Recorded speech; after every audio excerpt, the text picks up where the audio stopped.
Western ડિસ્ટર્બન્સની અસરો ઘટતા ફરીવાર હવે ગરમીમાં શેકાવા માટે રહેજો તૈયાર। અમદાવાદમાં હાલ 3 દિવસમાં ફરીથી ગરમીનો પારો 43 ડિગ્રીને પાર જવાની શક્યતા હવામાન વિભાગે વ્યક્ત કરી છે।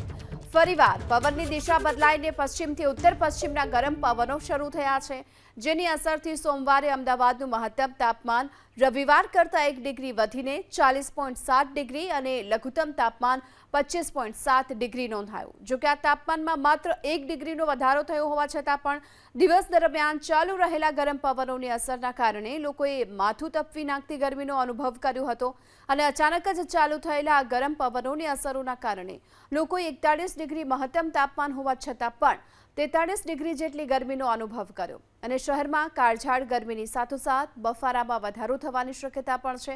જો કે ન માત્ર અમદાવાદ પરંતુ રાજકોટમાં પણ આ વખતે અંગદજારથી ગરમી પડી રહી છે। સોમવારે 42 ડિગ્રી સાથે રાજકોટ સૌથી ગરમ શહેર રહ્યું હતું। અમરેલીમાં 41.6 ડિગ્રી તાપમાન નોંધાયું, ભુજમાં 41.1 ડિગ્રી, સુરેન્દ્રનગરમાં 41.2, ગાંધીનગરમાં 40.5 ડિગ્રી તાપમાન રહ્યું। આ સાથે જ વડોદરાની વાત કરીએ તો 40 ડિગ્રી તાપમાન રહ્યું હતું, કેશોદમાં 40 ડિગ્રી અને વલ્લભ વિદ્યાનગરમાં 40.3 ડિગ્રી તાપમાન નોંધાયું છે।